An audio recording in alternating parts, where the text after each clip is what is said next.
सभी विद्यार्थियों को नमस्कार। एक बार फिर आपका स्वागत है Bhagirath sir maths YouTube channel पर। अपने वर्ग पढ़ रहे थे तो देखो वर्ग में हमने क्षेत्रफल पढ़ लिया था, ठीक है। अब देखिए, अगर दो वर्गों की तुलना अगर करनी हो, दो वर्ग है और दो वर्गों की तुलना करनी हो तो ध्यान रखना जो अनुपात भुजाओं का होता है, यानी दो या दो से अधिक वर्गों में भुजा विकर्ण और जो परिमाप होते हैं वो समानुपाती होते हैं। क्या होते हैं? समानुपाती होते हैं, ठीक है। दो या दो से अधिक वर्ग है उनमें भुजा विकर्ण और परिमाप समानुपाती होते हैं। इसका अर्थ क्या हुआ? मान लीजिए आपको एग्जाम में आ गया कि दो वर्गों की भुजाओं का अनुपात x अनुपात y है, ठीक है। भुजाओं का अनुपात x अनुपात y है। आपको कहते विकर्ण का अनुपात बताओ, विकर्ण का अनुपात बताओ, तो ध्यान रखना विकर्ण का अनुपात भी x अनुपात y होगा। समझ गए? परिमाप का अनुपात पूछे तो भी क्या होगा? x अनुपात y। लेकिन क्षेत्रफल का अनुपात पूछ ले तो ध्यान रखना स्क्वायर कर दिया करो, x की स्क्वायर और इधर y की स्क्वायर, x स्क्वायर अनुपात y स्क्वायर। समझ गए बात ये? जैसे देखो, अगर एग्जाम में लिखा हो कि दो वर्गों की भुजाओं का अनुपात 3:4 है, तो विकर्ण का अनुपात पूछ ले तो ध्यान रखना 3:4 ही होगा।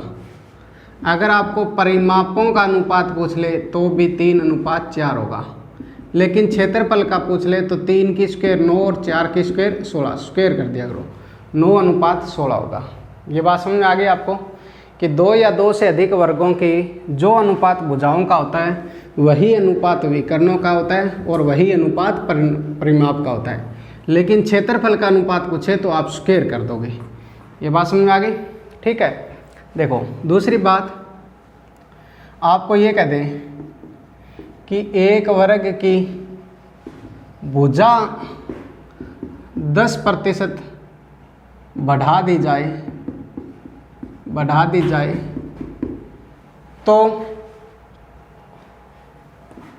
तो परिमाप कितने प्रतिशत बढ़ेगा?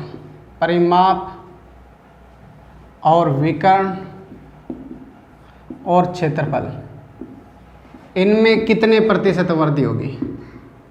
इनमें कितने प्रतिशत वृद्धि होगी ये पूछ ले तो ध्यान रखना आप जो परसेंटेज है, यानी जितना परसेंटेज भुजा में परिवर्तन कर रहे हो, अगर भुजा 10% वृद्धि कर रहे हो तो ध्यान रखना परिमाप भी कितने परसेंट वृद्धि होगा? 10% ही वृद्धि होगा।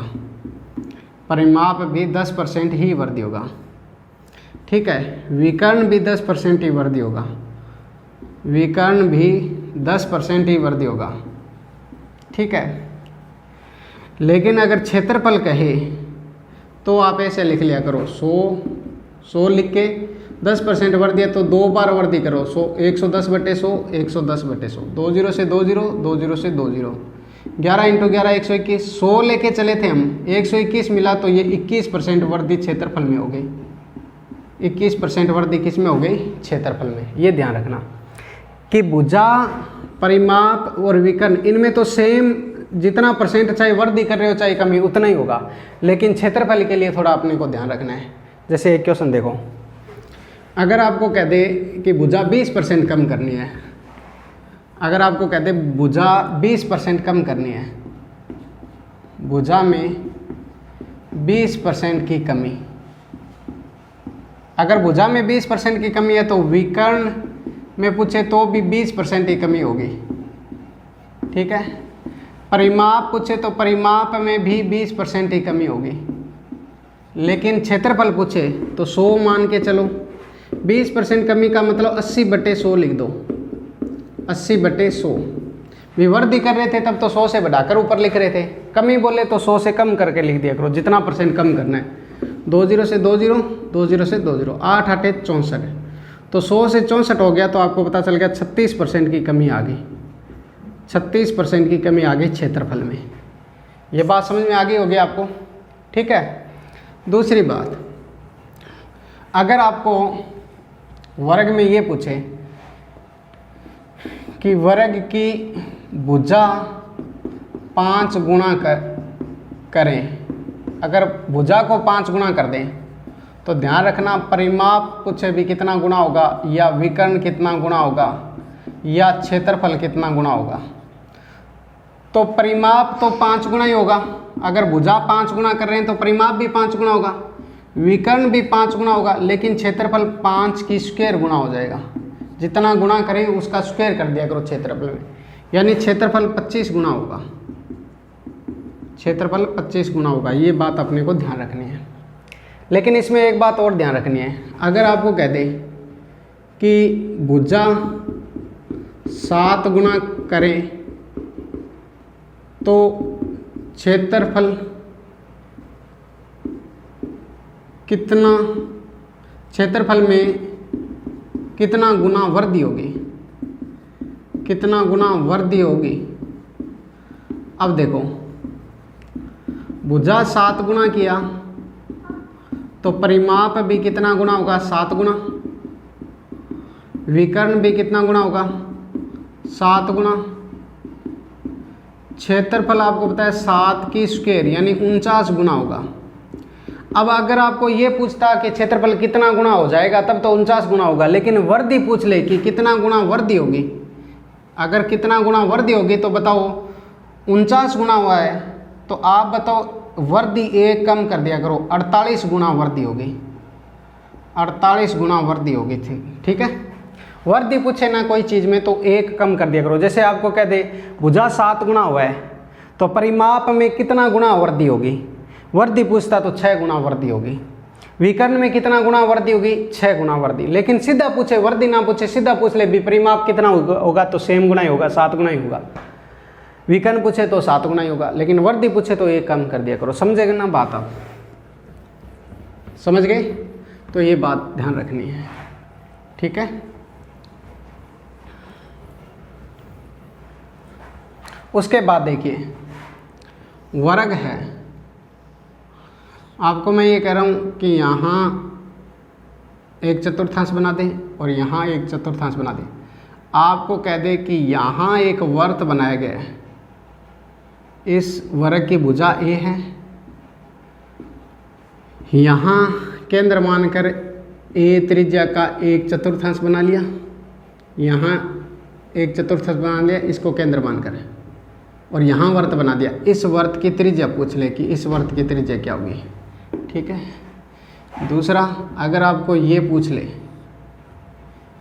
इसी में इस प्रकार चतुर्थांश बना दे और यहाँ वर्त बना दे, इस वर्त की त्रिज्या क्या होगी, ठीक है, इस वर्त की त्रिज्या क्या होगी। तीसरा, इस प्रकार बनाया हो और यहाँ आपको वर्त बना दे, इधर बना दें चाहे इस साइड बना दें, और आपको कहते हैं इस वर्त की त्रिज्या क्या होगी, जबकि वर्ग की भुजा सब में ए है। ध्यान रखना, इस वर्त की त्रिज्या पूछे ना तो इस भुजा में 16 का भाग दे दो, ठीक है, इस आर का मान आ जाएगा। समझ गए?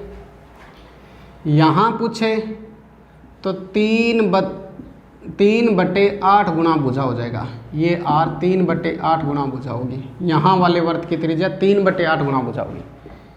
यहाँ वाले वर्त की त्रिज्या पूछे तो इस वर्त की त्रिज्या भुजा बटे 6 होगी। ये ध्यान रखना, ये बड़े इम्पोर्टेंट फॉर्मूले हैं, बहुत इम्पोर्टेंट फॉर्मूले हैं आपकी परीक्षा के लिए। समझ गए ना बात? अब यहाँ वाले वर्त की त्रिज्या आ गई तो आप क्षेत्रफल ज्ञात कर सकते हो, यहाँ वाले वर्त की त्रिज्या आ गई तो क्षेत्रफल ज्ञात कर सकते हो, यहाँ वाले वर्त की त्रिज्या आ गई तो क्षेत्रफल। ये वर्त चाहे इधर बनाओ चाहे इधर बनाओ, क्योंकि ये एरिया और इधर वाला एरिया तो सेम है ना, तो ये बात अपने को ध्यान रखनी है। समझ गए? ठीक है। देखो नेक्स्ट, जैसे आपको कह दें एक वर्ग की भुजा 64 सेमी है, तो इस वर्ग के अंदर बने वर्त की त्रिज्या ज्ञात कीजिए, त्रिज्या ज्ञात कीजिए जैसा, त्रिज्या ज्ञात कीजिए। ठीक है,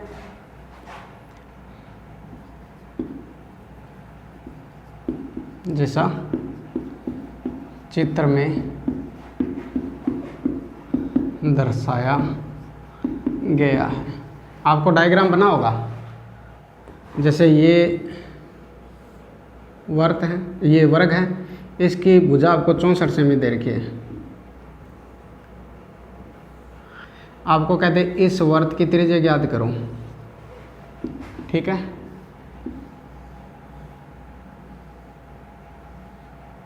ये आपको कहते हैं इस वर्त की त्रिज्या ज्ञात करो, जबकि भुजा 64 है। ठीक है, ये 3 डायग्राम है और इन तीनों डायग्राम में बने वर्त की त्रिज्या ज्ञात करनी है। इस वर्त की त्रिज्या ज्ञात करो जबकि भुजा 64 है। समझ गए, ये ध्यान रखना है। अब आप बताओ, यहाँ वाले वर्त की त्रिज्या मैंने कहा था भुजा बटे 16 है, तो भुजा 64 दे रखी है, 64 बटे 16 यानी यहाँ आर आ गई 4। इस वर्त की त्रिज्या आ गई 4, जो ये बना हुआ है इस वर्त की त्रिज्या 4 आ गई। इस वर्त की त्रिज्या ज्ञात करनी है तो ये 3/8 गुना भुजा होता है, 3/8 गुना 64, 8 से 8 पे 8 दिए 24 सेमी होगी। ठीक है, इस वर्त की त्रिज्या ज्ञात करनी है तो r बराबर भुजा बटे 6 होती है, 64/6 यानी 32/3 सेमी हो गया। समझ गए बात ये? तो ये जो आपको बताया है ये बहुत इम्पोर्टेंट है आप सबके लिए, और इससे बनने वाले जो क्वेश्चन है वो एग्ज़ाम में आते ही आते हैं। तो इस वीडियो को ज़्यादा से ज़्यादा शेयर करें, लाइक करें और कमेंट करें। ठीक है, तो आप सभी का धन्यवाद। वीडियो को शेयर ज़रूर करना।